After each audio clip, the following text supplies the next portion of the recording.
When we tokenize these shares, use the blockchain, we're just taking it out of the back office of the company. We're recording those shares on this giant Excel spreadsheet in the sky we call Ethereum or blockchain.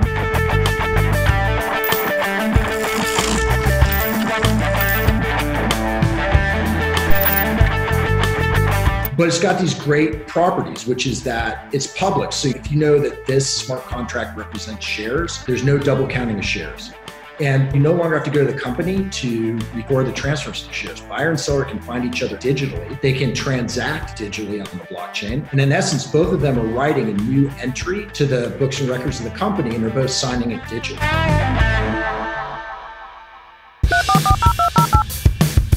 Welcome to the Hacker Noon Podcast. I'm your host, Trent Lapinski. In this episode, we interview Josh Stein from Harbor. Harbor is an equity platform using blockchain technology to be able to manage equity on the blockchain. There's a wide variety of use cases from real estate to startups to esports. In this episode, we dive deep on the legal frameworks and what it means to actually do these transactions and automate them on the blockchain. So if you're interested in the legalities of managing equity on the blockchain, this is an amazing episode. Josh has a legal background and you'll get some great information on what it takes to manage equity and how to automate it using blockchain technology in the Harbor platform. Please stay tuned. Greetings, hacker. Ever wonder how to submit stories to Hacker Noon or check the status of your submissions? Well, wonder no more. Go to contribute.hackernoon.com. Whether you're a new writer, longtime contributor, or looking for the right place to spotlight your brand, get started with contribute.hackernoon.com. With your help, we are building Hacker Noon 2.0 to be the best place for tech professionals to publish, and it starts with a new submission flow. Head over to contribute.hackernoon.com today to claim your spot. You are Hacker Noon. Welcome to the podcast. I'm here with Josh Stein from Harbor. Tell us a bit about who you are and what you're working on. Trent, thanks for having me. I'm the CEO and co-founder of Harbor. Harbor is a blockchain technology company that's designed to digitize or tokenize traditional private securities. So think a share in a private company like a startup, an LP interest in a fund like a VC fund, or a share in a private REIT or other real estate interest. Awesome. And can you break down some of the assets that you guys are, tokenizing and building into your platform? Sure. So it's a wide variety of asset classes. I think one of the heavy asset classes is real estate. Real estate today is a very illiquid market. So large buyers will buy entire buildings. Individual investors can invest in these public REITs, which is these huge baskets of properties, but it's very difficult for an individual investor to get into single buildings or small baskets of buildings and make the kinds of investments they want to do.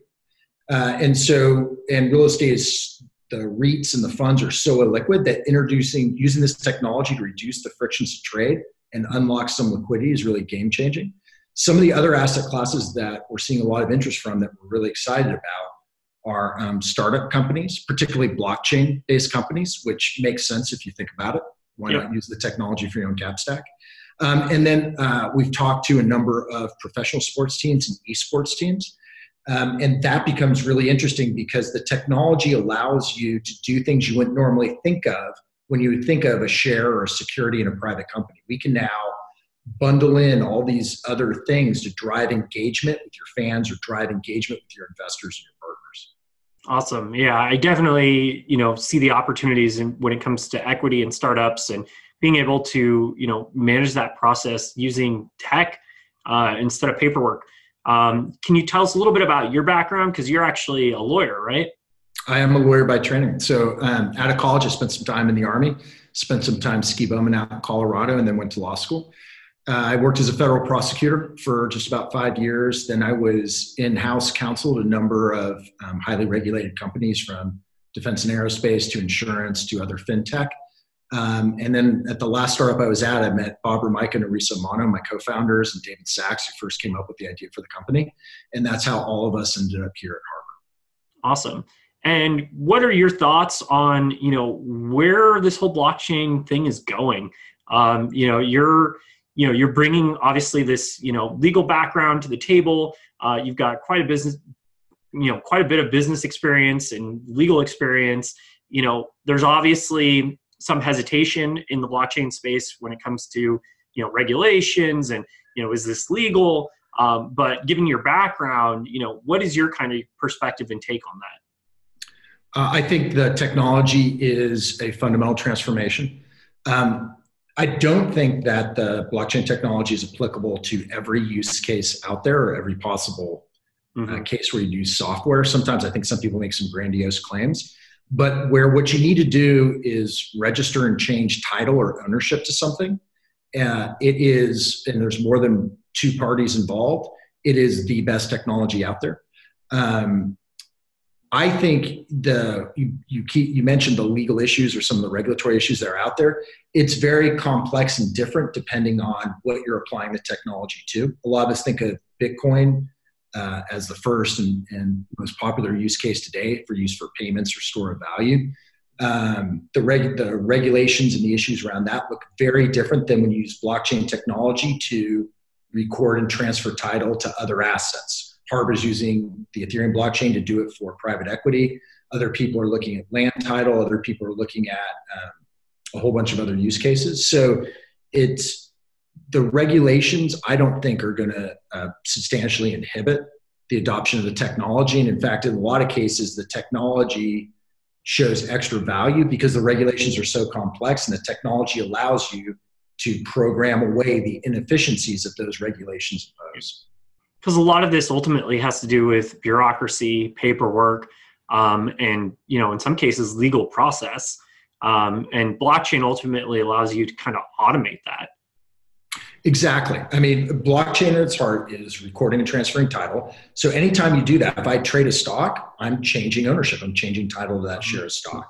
And so when you use blockchain technology, instead of everyone having a different ledger, a different set of records that you have to reconcile, everyone's working off one set of information. So that's a huge efficiency saver. That's a huge reduction in time and paperwork and expense, as well as, because of the special nature of the blockchain, it's one set of records, one ledger that we can program so that a whole bunch of controls around who can buy and sell, instead of in a paper world where you have to have an intermediary who is manually reviewing every transaction. Instead, you can program in those rules so that buyer and seller can transact, can transfer title, and all of those rules get applied in a very automated way. So to your point, you can take out all these inefficiencies. I think the best mental model to use is a transition from snail mail to email. It used to be I typed out a letter, printed out, paid 50 cents, threw it in an envelope, waited 3 days, and that seemed just fine. And then I distinctly remember the moment where I started clicking send. The content of the written communication was the same, but it was faster, cheaper, and easier by orders of magnitude to send that email. So what happened is that email is faster, cheaper, and easier. I can send and receive far more emails in a day than I ever did letters. And with email, you can start doing things you never did with letters. You can do marketing campaigns. You can archive and store and search. Never in the history of the world did anyone ever mail a letter to their buddy saying, where are we going to lunch today? But we send those emails all the time. So similarly, anything where we're recording and transferring title or ownership amongst a widely dispersed group of people, blockchain technology has the ability to do that transition from paper to digital, from analog to digital. It's going to be the same kind of transformation. You can transfer ownership faster, cheaper, and easier by orders of magnitude. And that opens up your ability to do things that you could never do before. Yeah, and this opens up new opportunities for governance as well, because now you can actually have access to those ledgers and those records, so you can govern them as well. Do you have any thoughts on how blockchain technology affects governance?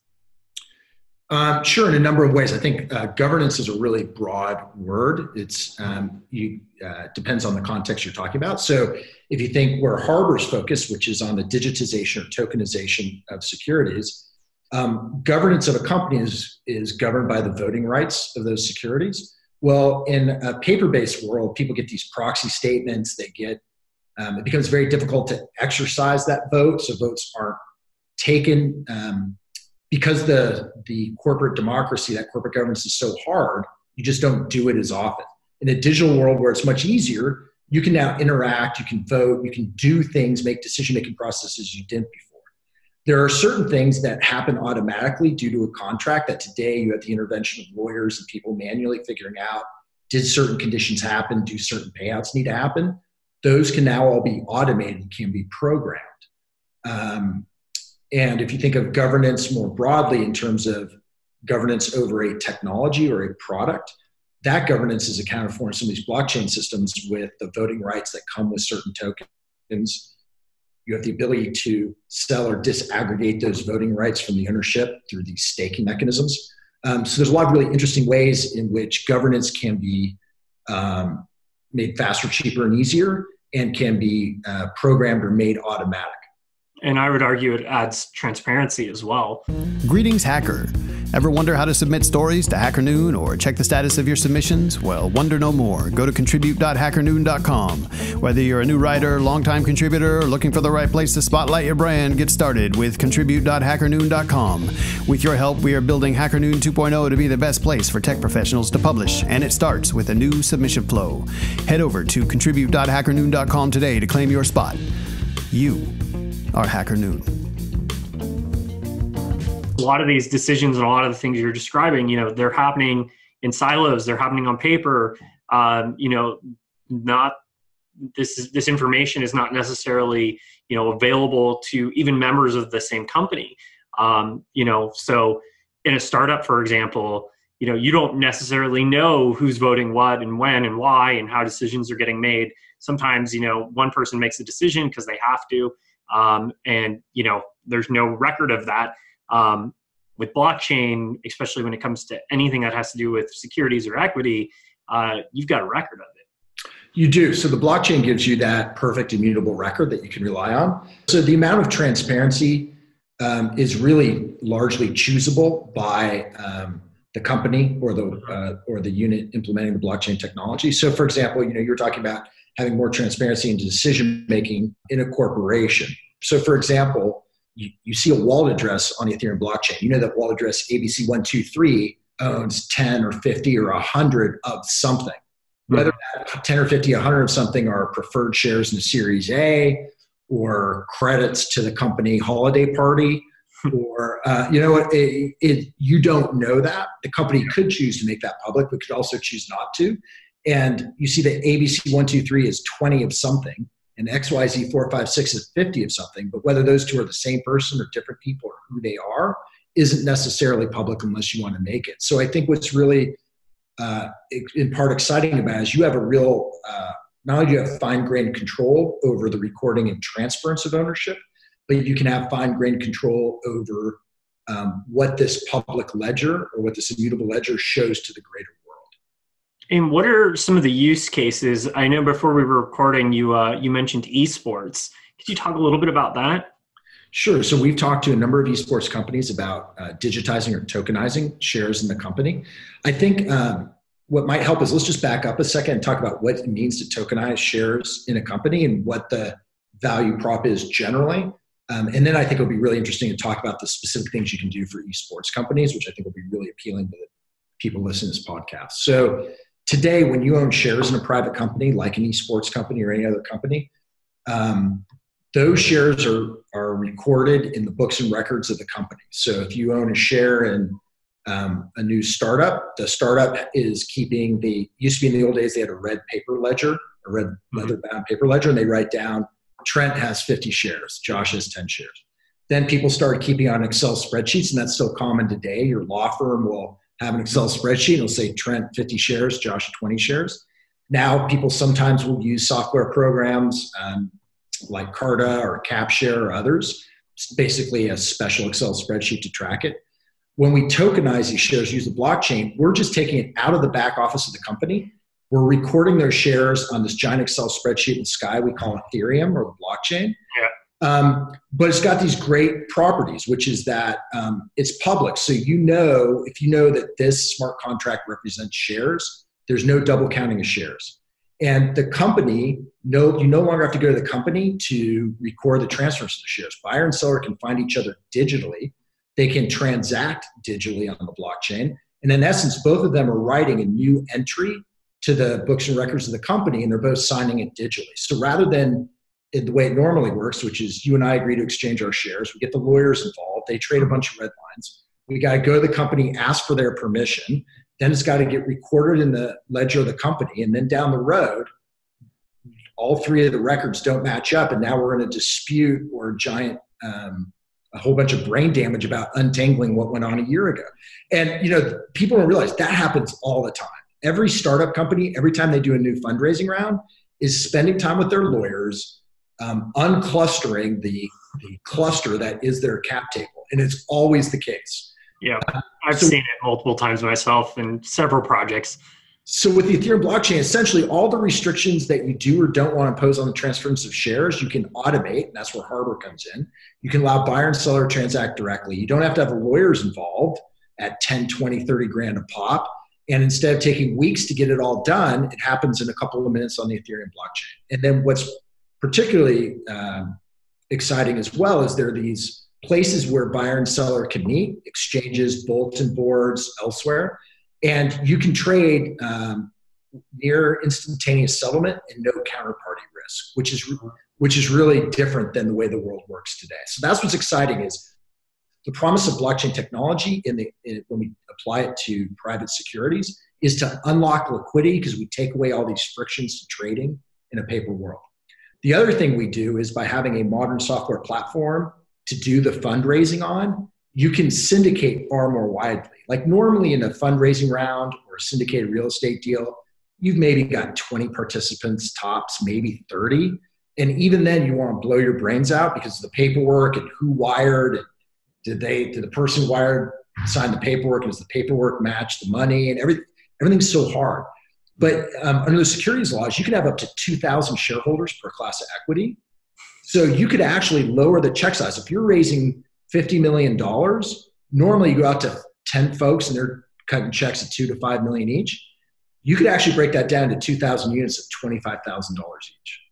Mm-hmm. You can democratize access to that investment far more widely, which also means later on when you tokenize or use the blockchain, it could be far more liquid. So that's the fundamental promise of what companies like Harbor is doing is you can syndicate far more widely. You can unbundle things into smaller pieces, and then you can get liquidity on the back end. People can trade those pieces in a way that they couldn't before. Yeah. And so that without the legal headache.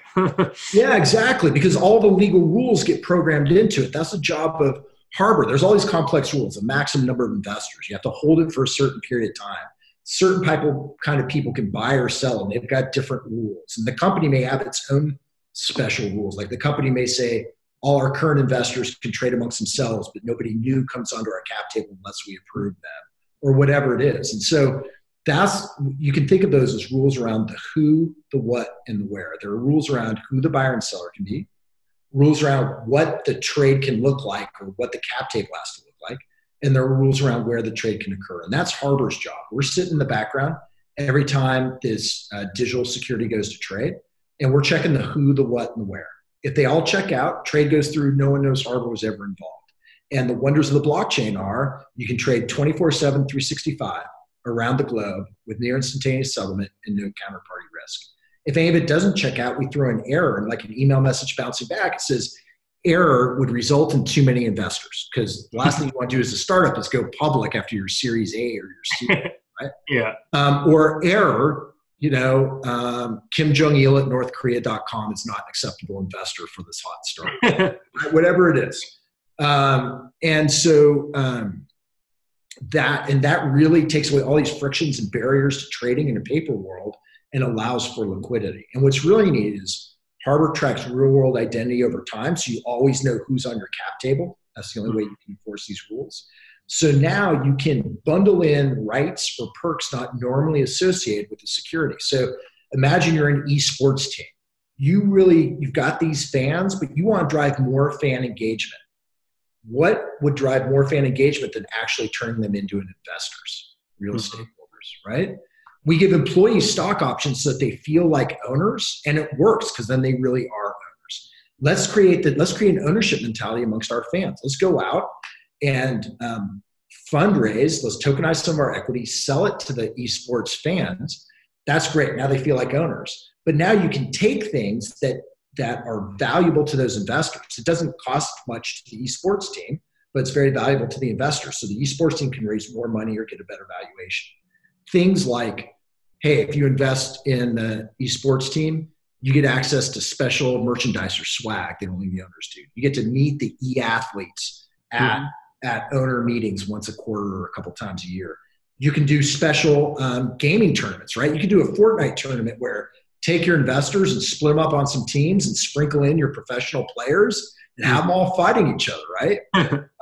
You can do all sorts of special things. So, to turbocharge your fans into stakeholders, I think is great. You're democratizing investment, giving people access to these esports teams. I mean, esports is just taking off and the sky's the limit. I mean, you look at the viewership numbers for Twitch. Yeah, it's insane. The market's just blowing up. There's a Super Bowl happening right now, like on Twitch.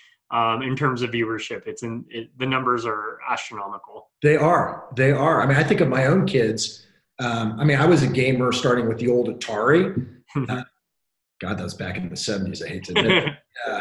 But like my son, I mean, he never watches TV. The TV never turns on. He's either playing on a console or he's watching Twitch or some of the YouTube gamer streams. Yeah. And so that's what I think is really neat is you can take the Harbor technology, the company can raise more capital amongst more people at a lower cost of capital more easily and quickly.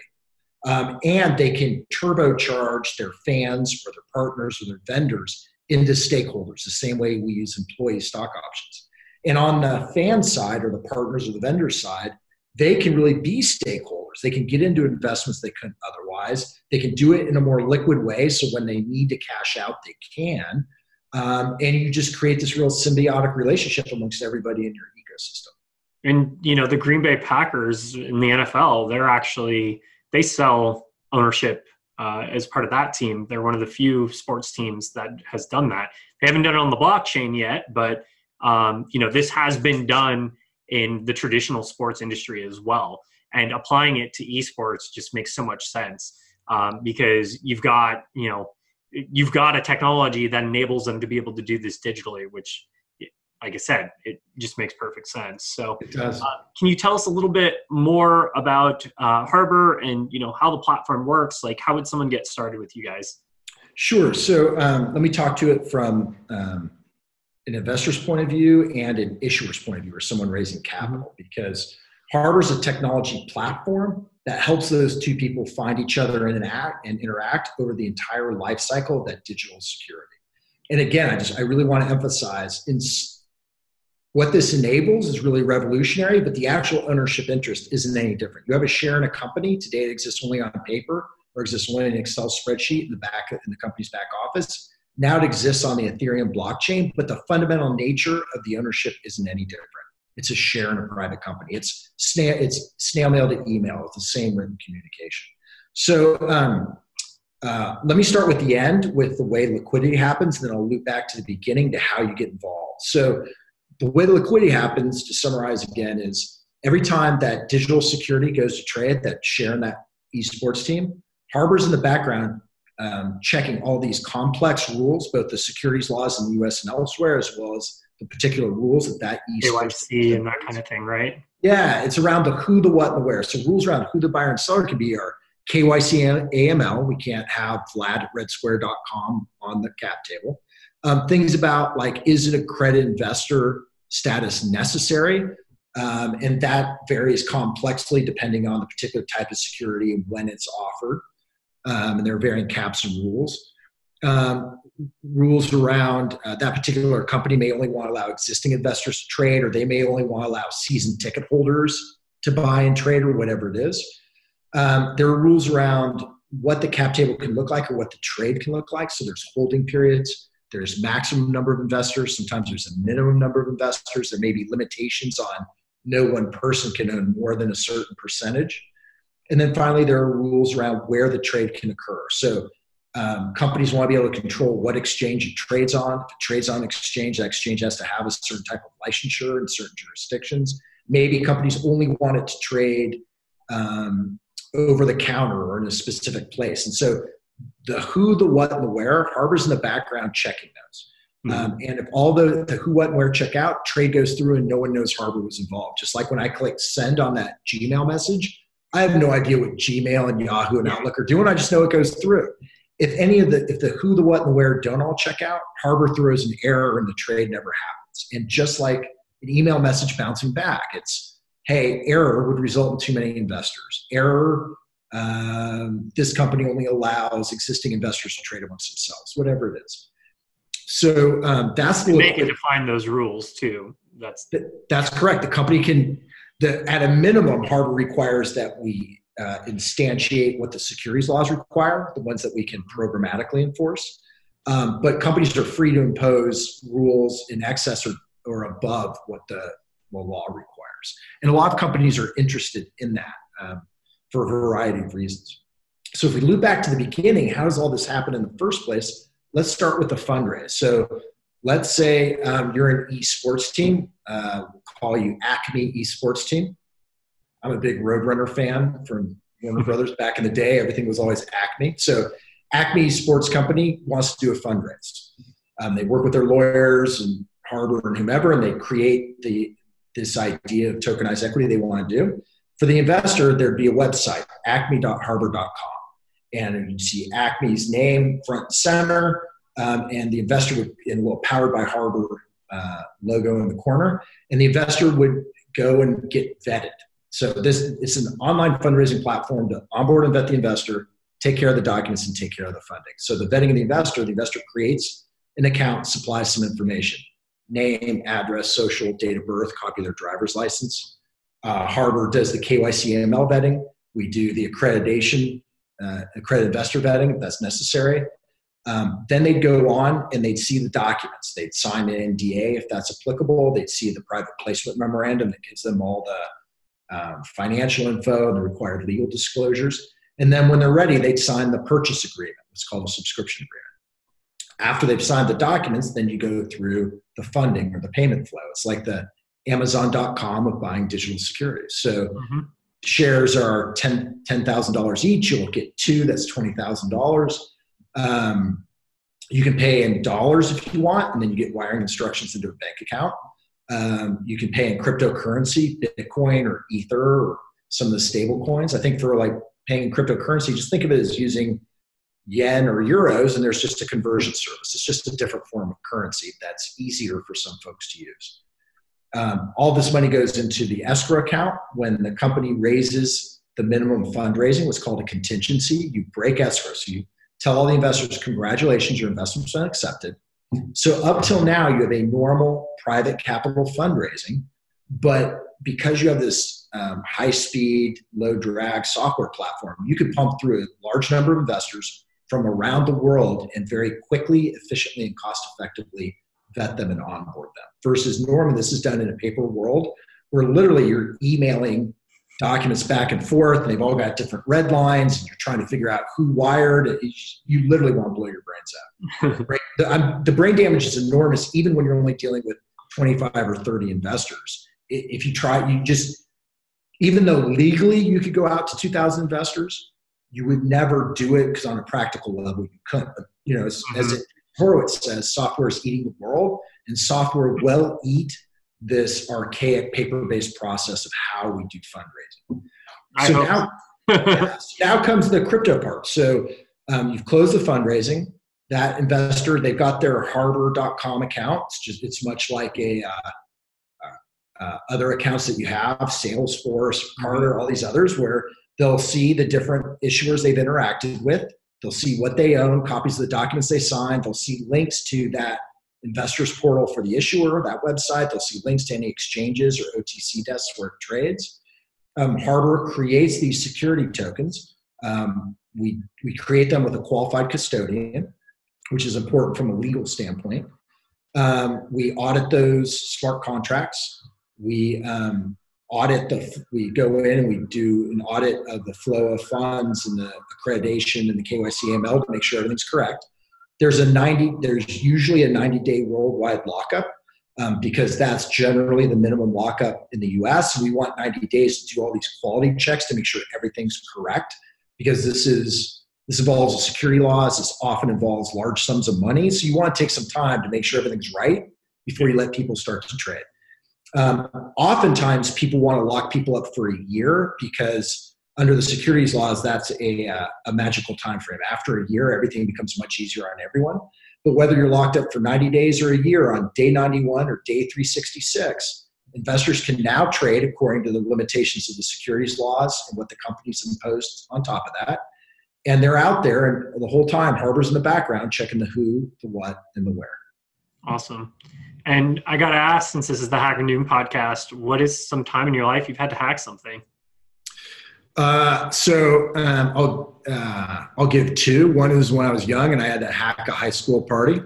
So my parents never left the house, and it's impossible to have 300 of your closest friends over if they don't leave the house. So we literally worked with some friends of my parents to get them invited up to Tahoe over the weekend.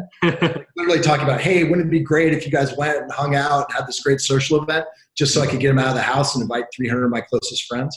I have to admit, the hack didn't quite work out the way I'd planned, because my parents decided halfway through the evening that they really didn't want to spend the weekend in Tahoe and came back. Fortunately, it was only about 20 or 30 of my closest friends that were there, so it wasn't quite so bad. I called it all off. And you had a second one? I did have a second one. And so I think what's really interesting is the way, and I don't know if you call it hack, but sort of the way we've hacked together all the legal theories and underpinning to what we're doing at Harbor. We've spent an enormous amount of money on legal R&D, on working with the best lawyers in this country and around the world to really get the legal underpinnings right.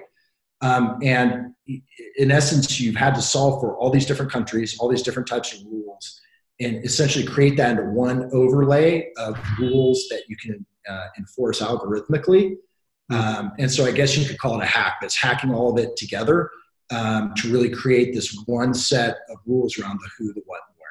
That's definitely a hack. Having to put together the legal frameworks of multiple countries, definitely a challenge I would not want to take on personally.